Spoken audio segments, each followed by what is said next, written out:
Martial Universe. Bab 114. Judul, Memasuki Kolam Kayangan dan. Kedua fraksi terdiam beberapa saat setelah suara wasit bergema di puncak gunung. Dalam sekejap, sorak-sorai terdengar di kubu Asosiasi Seribu Emas. Hasil ini melampaui bayangan orang-orang. Tidak ada yang menyangka Jiang Li masih bisa dikalahkan oleh Lindong, padahal dia sudah menggunakan Blood Transformation Art untuk meningkatkan kekuatan secara paksa. Xuan Su, penilaianmu selalu luar biasa. Meski Yuan Power Lindong tidak terlalu kuat, mental energinya sangat kuat. Dari Secret Spirit Art yang dia tunjukkan di akhir, mungkin dia sudah naik ke simbol Master Segel 2. Xia Wanqin tersenyum ke arah Xuan Su. Wajah pria itu penuh dengan kebanggaan dan rasa senang terhadap kemenangan tak terduga. Xuan Su tersenyum lembut sebagai balasan. Wajah cantiknya tampak tenang, padahal di dalam hatinya tengah diterjang badai. Menurut Master Yan, Lindong baru mulai melatih mental energinya tidak lama. Namun dia yang sekarang telah mencapai tingkat yang bisa disejajarkan dengan simbol Master Segel 2. Kemajuannya sangat luar biasa. Bakat anak ini mungkin melampaui perkiraan Master Yan. Pencapaiannya di masa depan pasti akan sangat mengerikan. Mata indah Xuan Su berkilat. Saat ini kekuatan Lindong belum bisa dianggap ada di tingkat teratas di kota Yan. Tapi potensinya tak ada yang mengimbangi. Bahkan jika mereka tidak bisa merekrutnya, yang penting jangan sampai membuatnya marah. Xuan Su selalu percaya diri dengan penilaiannya. Anak itu menyembunyikan dirinya dengan baik. Xia Zilan melirik pada Jiang Li yang babak belur, sebelum berbalik melihat pemuda yang mengeluarkan aura kuat di tengah arena. Tanpa sadar wajahnya sedikit memerah. Tentu saja, itu bukanlah pertanda kasih. Malah, Xia Zilan sedang mengingat-ingat segala kalimat kasar yang diucapkannya pada Lindong. Seperti, membanggakan diri bisa mengambil kemenangan 2 kali berturut-turut dan menekankan jika dia hanyalah pelengkap. Sambil mengamati situasi dan mengingat-ingat apa yang telah dia katakan, wajah Xia Zilan menghangat. Malah dia nyaris menamparkan dirinya sendiri. Kita kalah. Sementara di kubu Asosiasi Seribu Emas tengah bersukacita, di kubu komplotan Serigala Darah tiba-tiba menjadi sangat hening. Wajah Yue San dan yang lain berubah sangat menyeramkan. Awalnya mereka pikir bisa menang mudah di babak ini. Tapi hasil akhirnya benar-benar mengejutkan mereka. Tampaknya anak itu adalah kartu as sesungguhnya dari Asosiasi Seribu Emas. Seorang pria tua yang tampak jahat di samping Yue San, berbisik sambil tertawa pahit. Datang dari mana anak itu? Yue Feng bertanya dengan nada dingin sambil mengernyitkan alis. Di kota Yan, dia bisa dianggap sebagai salah satu anggota muda elit. Namun dia sendiri bahkan tidak punya kepercayaan diri bisa mengalahkan praktisi Yuan dan tingkat awal. Tapi Lindong, yang terlihat lebih muda, bisa melakukannya. Hal itu memunculkan kebencian dan rasa iri di dalam hatinya. Entahlah. Dia tidak familiar. Mungkin dia bukan dari kota Yan. Mendengar pembicaraan Yue Feng, Yue San menyipitkan mata dan menatap ke arah Lindong. Kilat dingin pun melintas di matanya. Ketua Yue San, hasilnya sudah diumumkan. Terima kasih. Melihat Yue San menatap Lindong, Xia Wanqin tersenyum santai sambil menangkupkan tangan dan bicara pada Yue San. Hehehehe. Tampaknya Presiden Xia mendapatkan pertolongan dari orang yang hebat. Yue San terkekeh. Sama sepertimu. Nah, karena sekarang asosiasi kami menang 2 dari 3 babak, maka kolam kayangan dan ini menjadi milik kami. Ketua Yue tidak keberatan kan? Tanya Xia Wanqin, tersenyum. Mendengarnya, Yue San dan yang lain tanpa sadar mengeratkan tinjunya. Yue Feng dan Yue Ling lebih tidak puas lagi. Bagaimanapun, kolam kayangan dan itu sangat berguna bagi praktisi Heavenly Yuan tingkat akhir seperti mereka. Kalau mereka bisa menyerap energi di dalamnya, maka waktu yang mereka butuhkan untuk naik ke Yuan dan akan berkurang beberapa kali lipat. Beberapa ahli di Asosiasi Seribu Emas mulai tegang saat melihat tindakan komplotan Serigala Darah. Tangan mereka menarik senjata yang terikat di pinggangnya perlahan-lahan. Apa? Ketua Yue San tidak ingin mengakui kekalahannya? Masalah hari ini cukup ramai dibicarakan di antara para fraksi kota Yan.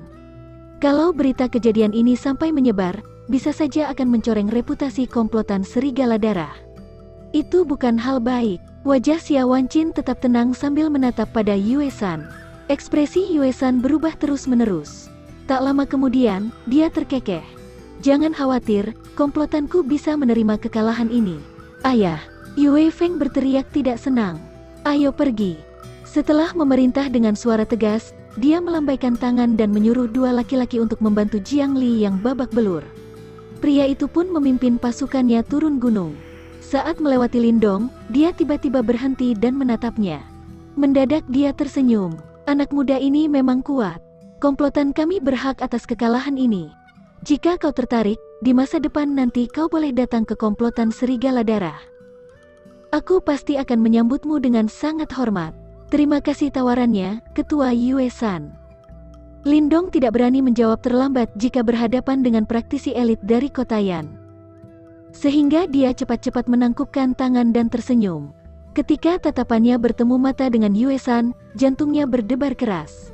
Lindong bisa merasakan kilat dingin dari mata pria tersebut. Kelihatannya pria itu berbeda dengan penampilannya. Yue-san tidak tampak sekejam penampilannya. Malah, pria itu cukup licik. Setelah menyapa basa-basi, Yue-san tidak ingin bicara lagi. Dia angkat kaki dan pergi. Yue Feng dan yang lainnya menatap tajam pada Lindong sebelum pergi, mengikuti di belakang Yue-san. Lindong memilih mengabaikan tatapan tajam orang-orang barusan. Walaupun tindakannya mungkin membuat komplotan Serigala Darah marah, tapi itu adalah harga yang harus dibayar untuk mendapatkan kolam kayangan dan malah, dia juga bisa menggunakan kesempatan ini untuk membentuk relasi yang baik dengan Asosiasi Seribu Emas. Makanya, keuntungannya jauh melebihi kerugian Lindong. Setelah komplotan Serigala Darah meninggalkan gunung seperti air bah, puncak gunung menjadi lebih luas. Hehehehe. Untuk duel kolam kayangan ini, kami harus benar-benar berterima kasih pada Lindong untuk bantuannya. Xia Wanqin berjalan dan berujar dengan senyum. Sikapnya menjadi lebih baik dari sebelumnya. Itu sudah kewajiban saya, balas Lindong tersenyum. Jangan khawatir, karena kami telah setuju kalau kau juga mendapat bagian di kolam kayangan dan kami tidak akan mengingkarinya, kata Xuan Su. Gadis itu tersenyum dan melangkah ke depan. Mendengarnya, Xia Wanqin sedikit terkejut. Tapi pada akhirnya, dia tidak berkomentar. Toh, kekuatan yang ditunjukkan Lindong mengindikasikan jika pemuda itu adalah seseorang yang pantas mereka rekrut. Xuan Su memimpin kelompok dan menghampiri kolam kecil dekat dinding gunung. Sambil berjalan, Lindong bisa merasakan energi yin dan yang besar tengah melayang di atas kolam. Saat aku pertama kali menemukan kolam kayangan dan di sana terdapat hewan iblis yang sangat kuat, dia tengah menjaga kolam. Setelah aku berduel dan tak bisa mengalahkannya, Yue-san pun menemukannya dan bergegas kemari. Akhirnya, setelah kami bekerja sama, kami bisa melukai hewan iblis tersebut dan mengusirnya. Tapi itu juga alasan kenapa kami terpaksa mengadakan duel kolam kayangan ini. Xia Wanqin berdiri di samping kolam, lantas menghela napas pelan. Oh, Lindong sedikit kaget. Hewan iblis apa yang sekuat itu hingga butuh 2 yuan dan tingkat akhir untuk mengusirnya? Aku sudah memperhitungkan kadar energi di dalam kolam ini. Harusnya cukup untuk 4 orang. Karena Xuan Su sudah berjanji pada Lindong, maka sudah seharusnya kami menepati janji. Bagaimana kalau begini? 4 orang itu adalah Zilan, Liu Yi, Lindong, dan Xia Xi. Sambil menatap kolam, Xia Wanqin berpikir sejenak sebelum memberikan keputusan. 3 orang pertama yang disebutkan adalah orang-orang yang berpartisipasi dalam duel.